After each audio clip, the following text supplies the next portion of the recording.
everyone, welcome back to my channel. My name is Ashley and today I'm going to be talking about all the books I read in the month of August. As per usual, we're going to be going in order from my least favorite to my most favorite books, so make sure you stick around to the end to see what my highlights of the month were.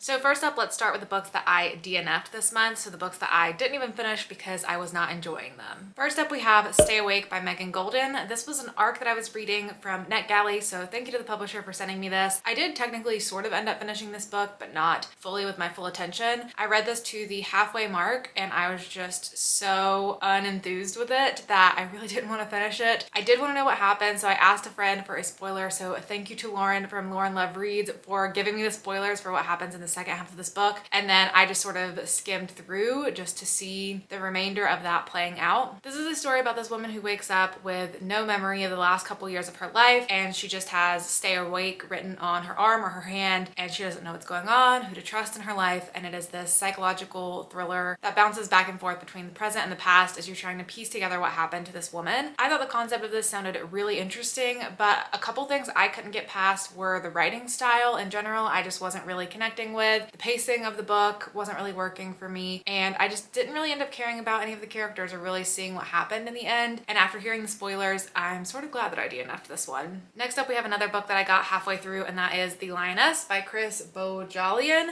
This is one of the books that I read in the vlog that I did where I paid a sidekick to predict my next 5-star read. So if you missed that video, make sure to go check that out because it was a lot of fun. But obviously it didn't fully work out because this was one of the books that was recommended to me and it ended up being a DNF. It's funny because this is a book that came on my radar when it was coming out, but it didn't seem like something that I was going to be incredibly interested in, but I did know it was a survival thriller and I really like survival thrillers, but it looked to be more literary and it definitely was more literary. It's a story about these people from Hollywood who are going on an excursion through Africa and then something goes wrong, they end up getting held hostage and they have to survive through their time there. You're following, I think it was 9 different characters and you get all of their different POVs, and a lot of the story of what's actually being told is the context before the trip and you're learning about their background and their lives and then getting small glimpses of what's going on in the present day. So I really just would have liked to see more present day action, to have more suspense in how are they going to survive this situation than to be so caught in the past. And I also wish we had a smaller set of characters or a smaller set of POVs that we were following so that we didn't have to spend so much time looping through all these different character perspectives of the same events, because that really slowed the story down for me. And I think this had potential because the writing was good, but it just leaned to slow literary fiction for me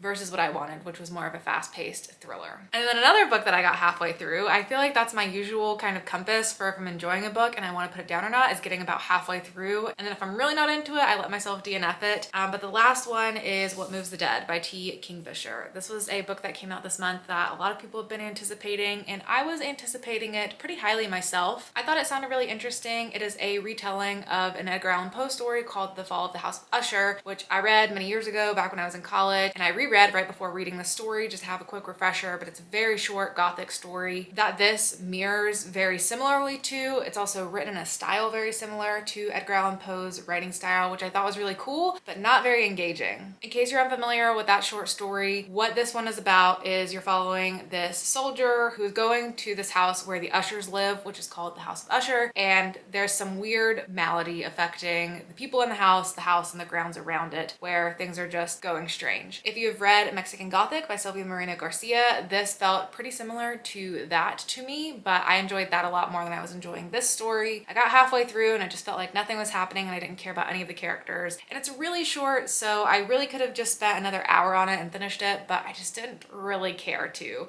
So unfortunately, this ended up being a DNF. Now going into the books that I did complete this month, starting with the one-star read that I had, we have The It Girl by Ruth Ware. I read this in a vlog where I read new thriller books, so you can check out that vlog if you want to see my full thoughts and experience with this book. But I was really devastated to have such a poor experience with this because I've been seeing really bad reviews for it, and I really wanted to be someone to give it a chance and someone to be able to enjoy it. I wanted it to find its audience, and I wanted that audience to be me because I have read everything from Ruth Ware, all of the novels that she's published, and I overall enjoy Ruth Ware's works. So I really thought I would at least give this like a 3-star because I kind of know what I'm getting myself into with Ruth Ware's stuff, but it was so very boring for me that I could do nothing other than give it a 1-star. This is an extremely long mystery book that is about this woman whose roommate died back in college, and her roommate was like the it girl. She was beautiful and everyone loved her. She was very popular. She died back in college, and the main character ended up accusing the person that she thought did it, and he ended up in jail. And you're following the story many years later when the person who was put away in prison, who has always said he wasn't guilty, dies. And then that leads the case to sort of be investigated again, and she's piecing things back together in her past, and she realizes that she might have blamed the wrong person after all. I feel like my critique of this is probably very similar to many other people's. I thought it was too long, it was too slow. You get split between the present and the past, and you're probably gonna like one storyline over the other and then want to just be in that one. And then the twist at the end wasn't super exciting to me. It was just a very standard mystery that I thought was dragged on for a very long time and was unfortunately very boring to me, but hopefully other people out there can enjoy this one. Like I said, I do like Ruth Ware's stuff overall, so I am rooting for her. I do want people to be able to enjoy this book, and I'm still gonna read whatever she comes out with next because I'm still going to be anticipating her works. Next up, another arc that I read this month was Suburban Hell by Maureen Kilmer. This is a story that is set in the suburbs, following this group of women who are friends in the neighborhood, and then a possession happens to one of them and they have to try to fight against the evil in their town. I thought this sounded fun. It was supposed to be a fun horror comedy, but I just didn't really connect to it. I ended up only giving this one 2 stars. I just didn't really enjoy the characters or much really about the story at all. It sort of feels similar to the Southern Book Club's Guide to Slaying Vampires by Grady Hendrix, but it's even sillier, and I just really wished that this book would have gotten a little darker. I think if it had been a little darker and taken itself a little bit more seriously, I personally would have enjoyed it more because I just have a little bit of trouble enjoying comedic horror books for some reason. Haven't really been able to find one that I loved yet, and so it was disappointing because I thought the cover of this one was iconic and I just thought it sounded like a fun time, but it didn't personally work out for me. Next up, moving into my 3-star read, starting with Petrified Women by Jeremy Ray. This is one of the novellas that I read during the 24-hour horror-a-thon, which is a new readathon that I host where you read horror for 24 hours. If you don't know about it, I have an announcement video I will link you to so you can check it out and join us for next time. We are going to be doing it again in October, so more details to come soon. But this was one of the books that I read for the first round in August. This is a story about this couple who the boyfriend likes to play pranks on the girlfriend. He says he expresses his love through pranks, and so he's always pranking her. And she is ready to finally try to prank him back and do the greatest prank of all time against him. And while she is trying to do that, something goes awry. She ends up witnessing something she shouldn't have, and then the story devolves from there. I thought the idea of this one was very fun, and I feel like it was the perfect length, 90 pages, very short, very fast. It's a tiny little book, so you get through it super quickly. But I ended up just having about an average time with it. I thought it was good. I just didn't think it was great. And I talk more about this in the vlog that I did for the 24-hour horror-a-thon, so you can check out my vlog to hear my full thoughts about this one. Another thing I read during that readathon that ended up being 3 stars was Cryptid Club by Sarah Anderson. This is a comic collection that I ended up getting through NetGalley, so I just read it there and I don't own a physical copy, but the digital experience was just as good as I imagined the physical copy would be. I read from Sarah Anderson once before. I read the comic collection that she put together called Fangs, which is about a werewolf and a vampire falling in love, and I absolutely love that little collection. I gave that 5 stars, so I was really excited to read something else from Sarah Anderson. This one is a bunch of comics about cryptids, so you have the Loch Ness Monster and Bigfoot and ghosts and Mothman and all sorts of different cryptid creatures in the stories. The reason I ended up giving it 3 stars is because it was just a fine experience for me. These are comics, they're intended to be funny. I ended up mostly finding them cute. I only found a couple funny to make me actually laugh, so I just didn't have as amazing of an experience as I had with Fangs, as I did with Cryptid Club. It also goes by very quickly. It really took me about 10 minutes, I think, to read through all of the comics, so it's hard for me to recommend purchasing this because I didn't love it and you get through it very, very quickly. But if you have an opportunity to read it through like NetGalley or your library or borrow it from a friend, that's how I would personally recommend it from my enjoyment level. But if you also think you're really gonna love it and it's something you want to own and flip through, then you do you. And for my final 3-star read of the month, we have Mary and Awakening of Terror by Nat Cassidy. I ended up reading this book this month for my friend Savannah's book club. Her channel is Riveting Reads and her book club is called the Lights Out Book Club. So we have an hour-long discussion where we talked all about this book. First non-spoilery, and then we dive into spoilers. So I'm gonna link that video down below. You can go check that out if you want to hear all about our discussion. We also did some reading sprints right after that, and that was like the most fun reading sprints I've ever had. So definitely recommend watching those too. It has inspired me to pick up a manga book that I would otherwise not usually. So look out for that coming soon. But Mary is a horror book that is about this woman named Mary who is 49 years old. She's getting ready to turn 50, and she's very lonely in life. She's often seen as invisible, and she faces a lot of struggles that many middle-aged women face. When her aunt calls her and asks her to return back to her house to help take care of her as she is dying, she is left with no other options, and so she does do that. And once she returns back to that town, she starts to uncover some things from her childhood and some things that are going on in the town currently.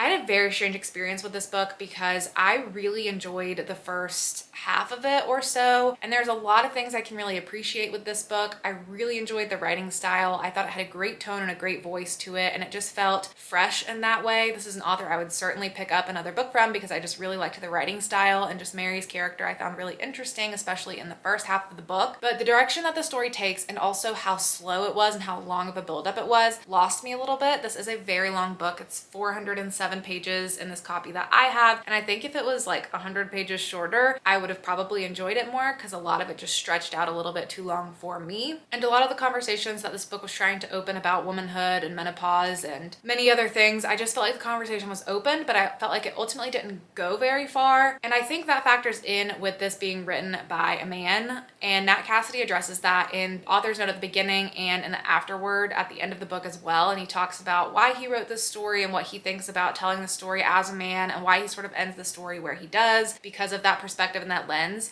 So I totally get that, and I appreciate that he brought that into the conversation too, because I was also wondering the same thing. I didn't explain this super well in the synopsis, but you're following her. She's having all these perimenopausal symptoms and having hot flashes and hallucinating things and passing out a lot, and doctors tell her like, oh, you're fine, it's just menopause, but there's something supernatural obviously at play too. And so because this is specifically about this middle-aged woman experiencing menopause, it was kind of strange to hear that a younger man was writing this story, but he fully addresses that too, so I did appreciate that. And that's something Savannah and I talked about too in that live show. So again, if you want to hear a full long discussion about this book, I would definitely recommend going and checking that out, even if you haven't read the book yet and you want to watch the non-spoilery section, and maybe that can help you decide if you want to pick it up or not. I would definitely recommend checking that out. Next up, a 3.5 star read that I had this month was Daisy Darker by Alice Feeney. This is the other book that I read in that new thrillers reading vlog that I did where I read The It Girl, so you can check out that vlog to see my full thoughts with this one. This is a story about this family who is all getting together on this little coastal area for their grandmother's 80th birthday, and then while they're all there, people keep dropping like flies and they're dying one by one, and you don't know who is doing it or why. This book is very clearly inspired by stories like Agatha Christie's And Then There Were None, but it does have a fresh take on it, and it does have a nice modern feel to it. Overall, I enjoyed the atmosphere of this book, and I just generally enjoy locked room mysteries and tumultuous family relationships, which this book is packed full of. But I didn't end up having the best experience with this one. I did see the twist coming, and it is a pretty big twist, so I think that diminished my experience with the book a bit just because I wasn't as surprised, and I just really enjoy being surprised with twists in mystery thrillers. But a lot of people are really enjoying this one, so if it's been on your radar, I would still say it's probably worth picking up. Overall, I've had an enjoyable experience with the 3 books that I read from Alice Feeney now, but I'm not sure if she's shaping up to be a favorite author for me, but definitely someone who I'm interested in checking out her stories. Next up, another 3.5 star rating that I had this month was Where the Forest Meets the Stars by Glendy Vanderwaal. This is the other book that I read in the video where I read books that a psychic recommended to me, so again, you can check out that video to see my full experience with this one. This is a story about this grad student who is experiencing grief after the loss of her mother and battling her own experience with breast cancer, which is what her mother died from. And one day a little girl shows up in her driveway saying that she is an alien and that she was sent to Earth to witness, I think, 5 miracles. And you don't know if that is the truth or if this child is also experiencing some trauma of her own where she is living with this belief, and neither does your main character. She doesn't know what's going on either, but she ends up spending a lot of time with this girl, and it's just a really heartfelt, heartwarming story about grief and life and love and hope and loss and all of these big emotions. This is a book that was previously on my radar a long time ago, and then I ended up unhauling the book before I ever read it because I just thought that I wasn't in the mood for this type of story anymore. But I ended up reading it because a psychic recommended it to me, and I would say I had a fine experience with this book. I thought it was sweet, I thought it was heartwarming, but it just didn't blow me away. I didn't have this huge emotional connection to it. I just thought it was a good story, but not a great story, so it ended up being a 3.5.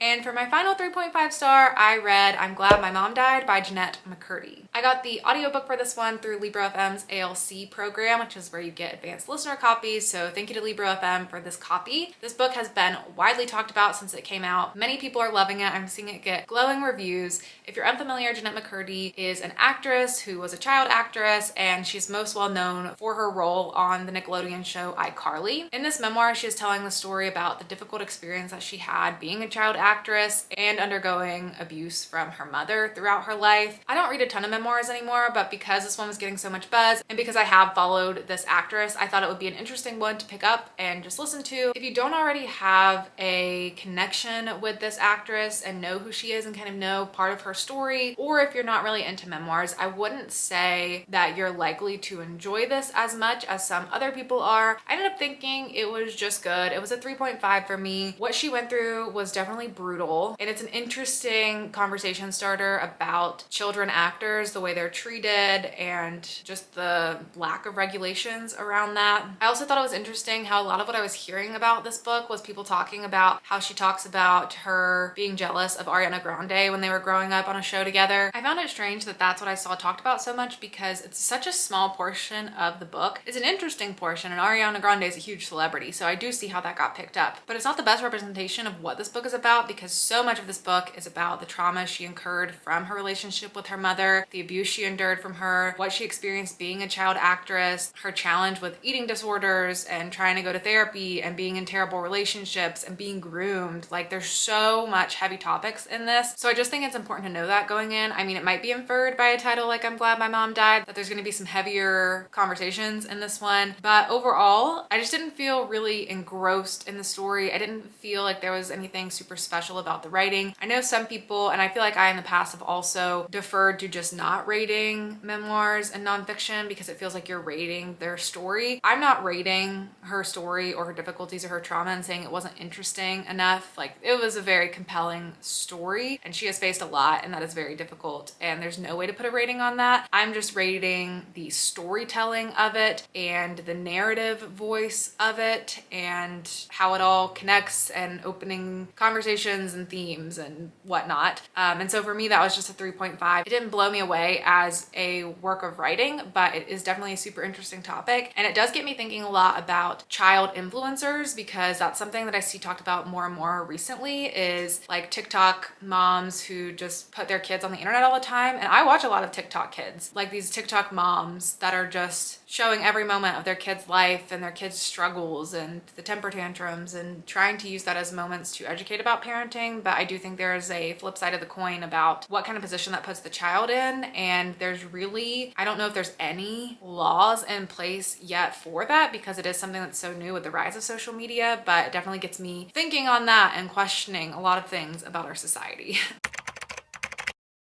Next up, going into my 4-star reads, the first one is The New Neighbor by Carter Wilson. This is a book that I sort of randomly stumbled upon. I'm pretty sure I ended up picking it up because Stuart Turton blurbed it, and I think I ended up seeing that somewhere, and I really love Stuart Turton stuff, so it ended up coming onto my radar. It's a story about this man who, in the same day, his wife dies and he wins the lottery. And he's a really superstitious guy, so he thinks there's got to be some connection, and he's searching for meaning in those things. And ultimately, he ends up deciding to take his kids. He has twin kids who are 7 years old, and they go buy a new house in a new town and try to start their life over there while they're grieving the loss of his wife and their mother. Once they get there, they start getting threatening notes, and it's clear that someone is watching them, and he doesn't know what's going on or who to trust. I really ended up enjoying this. I had a really good time with it. It is a very quick read. I ended up reading a lot of it by the pool, so it was a nice like summer pool read too. I thought the atmosphere in this one was really good because it's set in this small town with a relatively smaller cast of characters, so you start to get to know people in the town, and you're as paranoid as as the main character is and not knowing who you can trust. You also have a touch of an unreliable narrator in the story because he's going through a lot and grieving right now and also ends up drinking a lot. So you don't even know if you can trust him and he doesn't even know if he can trust himself. They're moving into this huge old house that has this old history in the town. So there's like the creepy aspect of the creepy house too, and the different places that they're discovering in the house and trying to understand the history of what happened there. And then you have this pervasive threat of someone continually leaving these notes saying that they are watching them and that they're not allowed to leave. And then they start asking for money and you just don't know where it's gonna go. So I had a really good time with this. It ended up being a 4-star for me. And this author has also written another book that is set in the same universe, in the same town, with some similar characters that you hear about in this story. That story I believe is called The Dead Husband. And so I do think I might check that one out. And then also some other stuff from this author as well, because it was just a good, fun time for a thriller. And I always love finding a new author that I haven't heard of before. Next up, another 4-star that I had this month is an arc that I read, and that is Belladonna by Adeline Grace. This is a YA fantasy, romance, gothic, mystery type story. So there's a lot going on in here, but it was a really good blend of a lot of things that I enjoy in stories. Adeline Grace, I think, is most well known for a YA fantasy book. So I think this is getting marketed as a YA fantasy with gothic elements, but I would call this a YA gothic story with some fantasy elements. Don't let the fantasy part intimidate you if you're not typically a fantasy reader. I think if you like to read gothic things or murder mysteries, then I think you will enjoy this as well. The main character in this one is named Signa Farrow, and she has had a troubling past. She is an orphan who typically gets passed from caretaker to caretaker because every time someone takes care of her, they end up dying. And so she ends up getting passed hands a lot, and she is just waiting for the day that she turns 20 and is able to claim her inheritance and no longer has to worry about this. Right before that happens, her current caretaker dies, and so she ends up going to, I think it's her cousin's house. They end up taking her in. They are her last remaining relative, so they're sort of her last chance to make a situation work. And they're an interesting family as well. The mother of the family has recently died, and so the father is grieving and throwing a lot of these big fancy parties all the time. The daughter is really ill, the same illness that the mother just had, and so they're worried she's gonna die. And then there is a son who is trying to claim his inheritance and trying to take over the family business, but the father is so far removed from everything that's going on that he's not really able to make anything happen there for himself. The main character, Signa, has always been able to see ghosts and even death himself. And so while she is at the estate, the ghost of the mother ends up showing herself to Signa, and she learns that the mother was actually poisoned and that is the same thing that was happening to the daughter. And so Signa has a chance to try to save the daughter from dying of the same way that the mom did, but she has to discover who in the estate is poisoning the daughter and why. I thought this was a very fun time. I just loved the overall atmosphere of the story. It's very gothic and it's definitely very YA. That ultimately ended up being why it wasn't a 5-star for me. It ended up just being a 4-star because there is a little bit more angst than I really wanted out of it. But of course, it's not targeted for adults, it's targeted for young adults. So that's just a personal preference sort of thing. But you definitely have like YA fantasy romance style writing in here because this is a older set book. It feels very Victorian era. And so Signa, as a single woman, does sort of have to find someone to make a way in the world. But also if she claims her inheritance, she maybe won't. So she has a little more options than other girls do, but she still gets swept up in some romances anyway. But overall, I had a lot of fun with this. I would definitely read more from this author. The book that she has, All the Stars and the Teeth, I did own at one point. I don't know if I still do or if I ended up unhauling it, but now I'm sort of interested in exploring that too because I really just like the writing style. I like the atmosphere. I liked the characters. I liked the mystery throughout. The romance was cute too, just a little bit too cheesy over the top for me towards the end, but definitely one that I would recommend checking out if you like YA, gothic, mystery, and fantasy elements. Next up, I had a 4.5-star read this month, which was Below by Laurel Hightower. This was the buddy read for the 24-hour horror-a-thon, so I ended up reading this entire book all on the live sprints that I did for that readathon. So if you want to see my experience unfold with this one real time as I'm reading the entire book, you could go back and watch those reading sprints to see that. But overall, I had a really good time with this one and I really ended up enjoying it quite a bit. It just wasn't exactly a 5-star for me. It just didn't give me that 5-star feeling, but I did really enjoy it and I do really recommend it. One of my favorite books of the year so far is another book from Laurel Hightower called Crossroads. So I had high expectations for this anyway because I know that I've loved a book from this author in the past. This is a story that is following this woman who is on this road trip in a snowstorm in the dark of the night in West Virginia. She ends up encountering a truck driver on her journey and they sort of drive together for a while, but then he ends up getting in an accident and she has to decide if she wants to help him try to get out of that, which is one, dangerous as a woman alone in the middle of the night with a strange man, but even more dangerous because there is a creature on the rise. If you can't tell from the cover, this is a Mothman story, and so there is also this creepy creature who she is trying to avoid enjoyed in the depths of the night too. It's a horror novella, so it's very short, it's very fast, and I did think it was a good time. It just wasn't as amazing as I felt like Crossroads was, but I do feel like Laurel Hightower does such a good job just getting you immersed in her stories super quickly. She builds atmosphere really well. She builds out characters really well, so you feel like you can connect to her characters so quickly even though you have a short time with them. Some of the issues that I had with this that just made it not a 5-star were things that were definitely intentional in the writing style, because this does end up leaning more towards cosmic horror towards the end of it, and I just sometimes have a little bit of trouble with fully enjoying cosmic horror because sometimes it's just hard to understand, but I think that's the point of it because it's all about the unexplained and the main character doesn't even know what's going on, so you kind of don't know what's going on, which always dampens my experience just a little bit. But overall, I really did enjoy this book. I mean, a 4.5 is a very high rating, and I would absolutely recommend this one, especially if you've read from Laurel Hightower before, or if you're just interested in picking up her stuff, because I've been loving her stuff so much recently.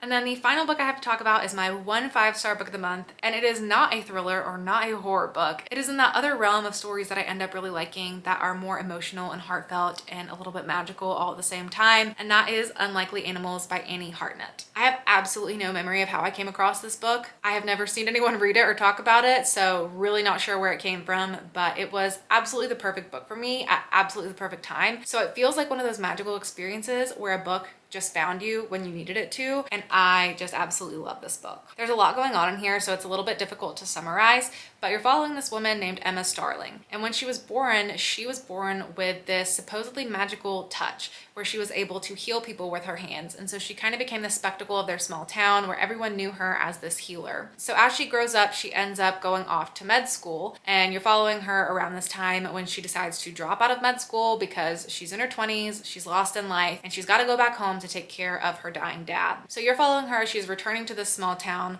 where everyone knows her and there's all this lore about her. Her parents don't know at first that she dropped out of med school and she's feeling like a failure, so she's got to come back with all of that baggage and try to figure out what she's doing with her life. Her dad is just the absolutely most quirkiest character that I've ever read, but also he is suffering from a degenerative brain disease where he is having a lot of hallucinations. He is seeing these animals everywhere, and he is seeing particularly this ghost of this guy named Ernest Harold Baines, who was a real-life naturalist who was known to let animals live in his home, particularly a fox friend of his that he had that followed him around everywhere. And so there's pictures and excerpts in the book about Ernest Harold Baines. Like, it starts with this image of him with his fox, and you get several of those throughout the book. So it was inspired by him and his relationship with animals, but it's obviously fictionalized throughout the story as well. In the author's note at the end, she talks about how she did a lot of research into this small town and that naturalist and how that became part of the story. But anyways, what you're following in the story is Emma trying to take care of her dad as he's going through this difficult time, but it has this really lighthearted feel to it at the same time too, which is really difficult to explain unless you read the book. And simultaneously, her childhood best friend, who she really lost connection with in recent years,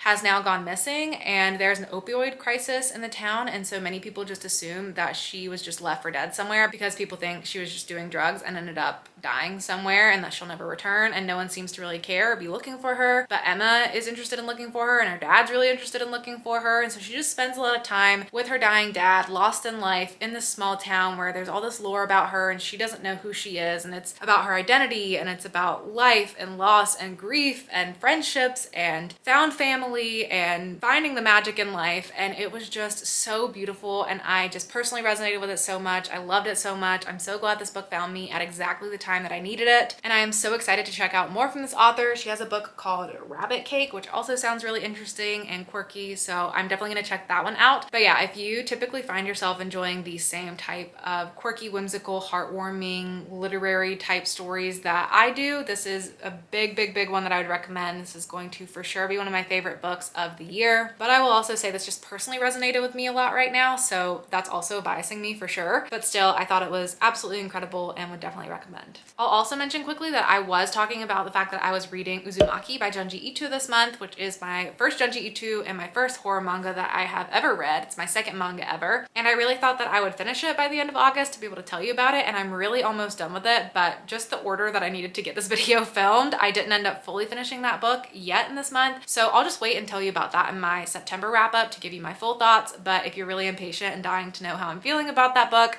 I am really liking it. That is it for all the books that I read in the month of August. Overall, I would say it was a pretty good reading month. I found a book that for sure is going to be a favorite of the year. I read another book from an author that I've been loving. I discovered a new author. I would just say it was a really good, productive reading month. Let me know down in the comments below how your reading month went. Let me know if you've read any of the books that I talked about or if I convinced you to pick any of them up. And if you want to leave an emoji down in the comments below to let me know that you got to the end of today's video, let's do a fox emoji in honor of unlikely animals. But that is it for me. Thank you so much for watching, and I'll see you on my next video.